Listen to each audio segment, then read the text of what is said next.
Mr. Zhulkarnain, Abdul Rahim.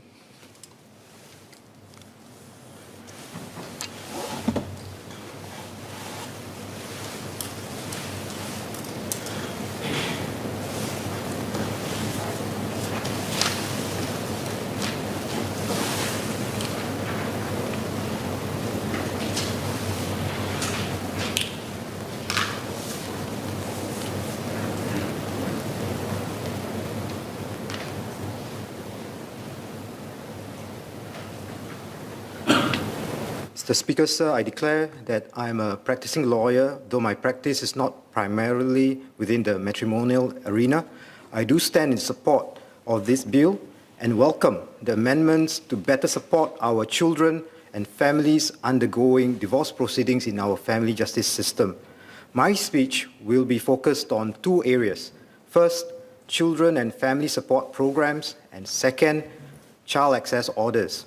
I welcome the changes which focus on the best interests of the child of the marriage and place importance on the therapeutic justice and counseling as steps in the right direction to prevent acrimonious and protracted litigation which may cause greater divisions and rifts in relationships between parent and child.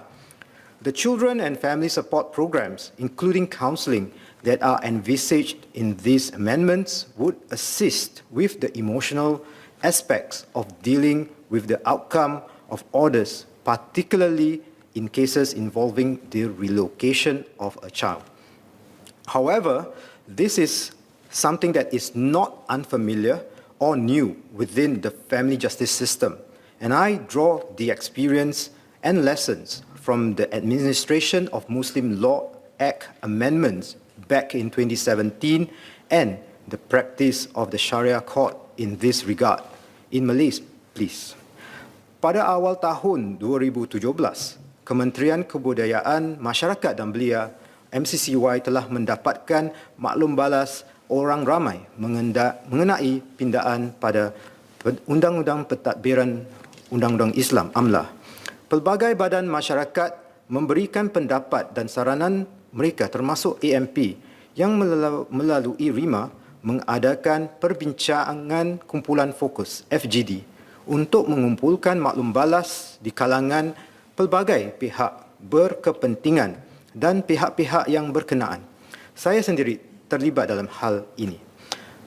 Pindaan AMLA pada masa itu antara lain, pertama, menerapkan pendekatan yang lebih menumpukan pada kanak-kanak semasa proses penghakiman dan membenarkan mahkamah untuk merujuk kedua-dua belah pihak untuk hadir di kaunseling atau program sokongan keluarga.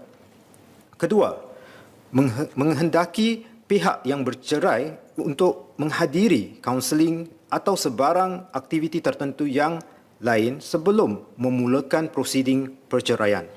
Kini, semasa proses perceraian di Mahkamah Syariah, pasangan dikehendaki menghadiri program kaunseling perkahwinan sebelum mereka boleh memfailkan permohonan cerai mereka. Pendaftaran program kaunseling perkahwinan hendaklah dikemukakan di Mahkamah Syariah. Mengikut Seksyen 46A AMLA, pasangan yang merancang untuk bercerai dikehendaki menghadiri dan melengkapkan program kaunseling perkahwinan. Objektif program kaunseling perkahwinan adalah untuk membantu pasangan untuk mencapai penyelesaian dan jika perkahwinan tidak dapat diselamatkan untuk memudahkan proses perceraian secara baik. Program kaunseling perkahwinan dikendalikan oleh agensi yang dilantik oleh Mahkamah Syariah. Di samping itu, jika pihak yang mempunyai anak di bawah umur 21 tahun, mereka juga mesti melengkapkan program keibubapaan semasa program kaunseling perkahwinan. Untuk membincangkan rancangan keibubapaan mereka semasa program kaunseling perkahwinan untuk selepas perceraian. Ini adalah untuk menjadikan proses perceraian kurang bertentangan dan membantu pasangan berikut untuk mempertimbangkan kepentingan dan isu kebajikan anak-anak mereka apabila membuat keputusan yang pasti akan menjejas anak-anak mereka. Selepas perbicaraan perceraian berakhir dan sebelum pasangan yang bercerai itu dibenarkan mendapat sijil perceraian, dan jika mereka mempunyai sekurang-kurangnya satu anak di bawah umur 21 tahun, mereka perlu menjalani program sokongan keluarga yang dikenali sebagai Parenting Pack untuk membantu mereka lebih memahami kesan perceraian ke atas anak-anak. Ia juga melengkapkan mereka dengan strategi keibubapaan dan penjagaan diri yang sihat dan memberikan maklumat tentang sumber sokongan yang ada. Ini adalah program wajib dalam proses perceraian di hadapan Mahkamah Syariah. Selain itu, jika pasangan ada mempunyai satu anak kecil yang berumur antara 6 dan 14 tahun, mereka digalakkan untuk menghadiri program Children in Between bersama anak mereka. Program ini adalah percuma dan dikendalikan oleh agensi pakar sokongan perceraian yang dilantik oleh MSF. Ia bertujuan untuk melengkapkan ibu bapa dengan kemahiran keibubapaan bersama untuk menggalakkan kerjasama ibu bapa supaya dapat mengurangkan konflik ibu bapa yang berbahaya yang mungkin memberi kesan buruk kepada anak mereka. Program ini juga bertujuan untuk anak mereka untuk membantu anak mereka melengkapkan dia dengan kemahiran yang dapat dia membantu untuk menghadap tekanan diri dan menangani impak perceraian dengan baik. Walaupun program Children in Between ini adalah secara sukarela, di mana perlu, Mahkamah Syariah boleh memerintahkan pasangan tersebut serta anak mereka untuk menghadiri program tersebut semasa atau selepas prosiding perceraian. Kesimpulannya, walaupun pindaan rang undang-undang yang kita memperbahaskan hari ini tidak menjejas proses perceraian pasangan di Mahkamah Syariah, daripada pelajaran dan pengalaman Mahkamah Syariah dan pindaan yang telah lalu adalah satu langkah yang baik untuk menjadikan program dan kaunseling yang berpaksikan kanak-kanak sebagai satu bahagian utama dan penting dalam proses keadilan keluarga kita. Justru, saya mengalu-alukan pindaan kepada piagam wanita pada masa ini. Mr. Speaker, sir, with this I have some clarifications. In relation to the divorces under the Family Justice Courts, what is the rationale for not making the child's completion of a program for children mandatory? I ask this because it's already mandatory under Section 50, subsection 3A of the Women's Charter that divorcing parents with any child below 21 years of age have to attend counseling or mediation sessions at the FJC. The 2020 data also shows that couples who were married for 5 to 9 years accounted for the largest share of all divorces, 29.4%. This is the same for both civil and Muslim divorces. There is thus a great likelihood that this segment of couples would have younger children as well. As such, these children may benefit from attending such programs. I heard from the Minister of State just now at the second reading that around 200 children undergo such programs, and that's less than 5% of the 6,000 or so affected children whose parents are undergoing divorce proceedings. I thus make two proposals in this regard, which are akin to the Sharia court experience that I shared earlier.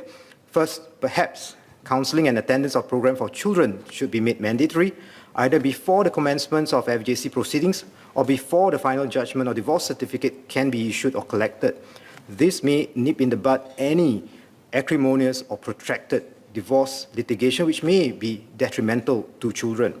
Second, for couples with at least one child, aged between 6 and 14 years old, perhaps counseling and such programs should be made mandatory for the same reasons as earlier stated. In relation to the programs for children, the proposed new section 132A defines programs for children as any program carried out to help a child handle the impact of a divorce or judicial separation. May I ask, what are the types of programs for children that are envisaged? Can the Minister perhaps provide examples with reference to already existing programs? In this regard, I also make two separate proposals. Given the utility of such programs and the need to develop human capital with the necessary expertise, perhaps a national professional body can be tasked to oversee training and provide such programs across the board. This facilitates harmonization and uniform standards of counseling and the building up of cross-training, sharing of expertise and experience for cases between family justice courts and the Sharia court. This is useful, especially in cases of interfaith or ethnic marriages, where apart from the parties, i.e. the parents or the children, the prescribed persons like the grandparents or other caregivers may also come from different backgrounds, faith or culture. A second proposal perhaps is for greater collaboration and cooperation within the law schools, Law Society of Singapore, and lawyers to inculcate within the bar the importance of therapeutic justice and a child-centric approach towards divorces in our family justice system. Now, in respect of access orders, I welcome the amendments to help expand the court's enforcement powers in relation to custody orders and child access orders. The COVID-19 pandemic has inevitably impacted custodial rights over children. We've seen how the parent with care and control decided to unilaterally suspend, halt, or restrict the other parent's visitation rights during this pandemic. I have some concerns, however, on the amendments. Under the new section 126A, the court is empowered to direct the bailiff to restore a child to the physical custody of a parent or other person. Now, such order or direction, I think, should be used sparingly and reserved for the most egregious of cases. For example, where access orders have been breached on numerous occasions, or where, despite the wishes of the child, the parent refused to give access to the other parent. Now, for young children, the experience of being taken, whether forcibly or otherwise, from the physical custody of one person to another can be very traumatic. In this regard, I have a few questions. Now, what are the guidelines and safeguards to ensure the safety and precaution or prevention of trauma on the child during the exercise of such powers? Would the relevant officers and agency also be trained to be more trauma-informed and sensitive to such situations? Next, under the new section 126B, the court has powers to enforce a child access order, including ordering make-up access and imprisonment. If I may ask the Minister, in respect of make-up access orders, would this be determined with the best interest of the child in mind before such orders are made? I ask this because there may be other limitations, such as the child's other commitments and her or his own rest periods. Would there be an objective assessment before determination, for example, a social welfare report to be commissioned? And in respect of the punitive punishment aspect as stated, the parent in breach can be fined up to $20,000 or jailed up to 12 months or both. In this regard, usually such breaching parent is the one with the care and control of the child. Hence, would not a jail term be effectively disruptive to the care of the child?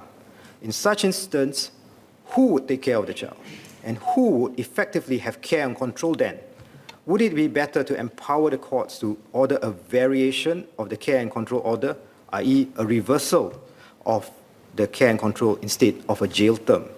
Notwithstanding the clarifications and proposals, Mr. Speaker, I stand in support of the bill.